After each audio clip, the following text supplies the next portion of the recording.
ಈಶಾನ್ಯ ಭಾರತ ಮತ್ತೊಮ್ಮೆ ಕೇಸರಿಮಯವಾಗಿದೆ. ಅಸ್ಸಾಂ ವಿಧಾನಸಭಾ ಚುನಾವಣಾ ಫಲಿತಾಂಶದಲ್ಲಿ ಬಿಜೆಪಿ ನೇತೃತ್ವದ ಎನ್ಡಿಎ ಅಪ್ರತಿಮ ವಿಜಯವನ್ನು ದಾಖಲಿಸಿದೆ. ಸತತ 3ನೇ ಬಾರಿಗೆ ಅಧಿಕಾರಕ್ಕೇರುವ ಮೂಲಕ ಹೊಸ ದಾಖಲೆಯನ್ನು ನಿರ್ಮಿಸಿದೆ. 126 ಸೀಟುಗಳಿರುವ ಅಸ್ಸಾಂ ವಿಧಾನಸಭೆಯಲ್ಲಿ ಎನ್ಡಿಎ ಬರೋಬ್ಬರಿ 102 ಸೀಟುಗಳನ್ನು ಗೆದ್ದು ಕ್ಲೀನ್ ಸ್ವೀಪ್ ಮಾಡಿದೆ. ಕೇವಲ ಬಿಜೆಪಿಯೇ ಸ್ವಂತವಾಗಿ 82 ಸೀಟುಗಳನ್ನು ಗೆಲ್ಲುವ ಮೂಲಕ ಮ್ಯಾಜಿಕ್ ಫಿಗರ್ ದಾಟಿದೆ. ದಶಕಗಳ ಕಾಲ ಅಸ್ಸಾಂ ಆಳಿದ ಕಾಂಗ್ರೆಸ್ ಅನ್ನ ಕೇವಲ 19 ಸೀಟುಗಳಿಗಾಗಿ ಸೀಮಿತಗೊಳಿಸಿದ ಹಿಮಂತ ಬಿಸ್ವಾ ಶರ್ಮಾ ಸೃಷ್ಟಿಸಿದ ಈ ಸುನಾಮಿ ಹಿಂದಿರುವ ಅಸಲಿ ತಂತ್ರವೇನು ನೋಡ್ಕೊಂಡು ಬರೋಣ ಬನ್ನಿ. ಈ ಚುನಾವಣೆಯ ಒಂದು ದೊಡ್ಡ ಸಂಚಲನ ಅಂದ್ರೆ 3G ನಾಯಕರ ಪತನ. ಹೌದು, ಕಾಂಗ್ರೆಸ್ ಪ್ರಭಾವಿ ನಾಯಕ ಗೌರವ್ ಗೊಗೊಯ್ ತಮ್ಮ ಸ್ವಂತ ನೆಲವಾದ ಜೊಹಾರ್ತಾನ್ನಲ್ಲಿ ಸೋಲು ಅನುಭವಿಸಿರುವುದು ಈ ಪಕ್ಷಕ್ಕೆ ಚೇತರಿಸಿಕೊಳ್ಳಲಾಗದ ಪೆಟ್ಟು ನೀಡಿದೆ. ಮತ್ತೊಂದು ಕಡೆ ಮುಖ್ಯಮಂತ್ರಿ ಹಿಮಂತ ಬಿಸ್ವಾ ಶರ್ಮಾ ತಮ್ಮ ಕ್ಷೇತ್ರವಾದ ಜುಲಾಗ್ಬರಿಯಲ್ಲಿ ಬರೋಬ್ಬರಿ 89,000ಕ್ಕೂ ಅಧಿಕ ಮತಗಳ ಅಂತರದಿಂದ ಗೆದ್ದು ತಮ್ಮ ಅನ್ಸ್ಟಾಪಬಲ್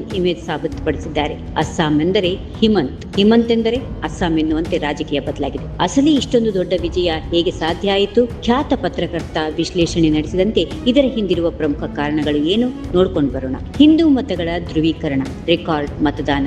ದೇಶದಲ್ಲಿ ಇತಿಹಾಸದಲ್ಲಿಯೇ ಹಿಂದೆಂದೂ ಕಾಣದ ರೀತಿಯಲ್ಲಿ ಇದು ನಡೆದಿದೆ. 92.47% ಮತದಾನವಾಗಿದೆ.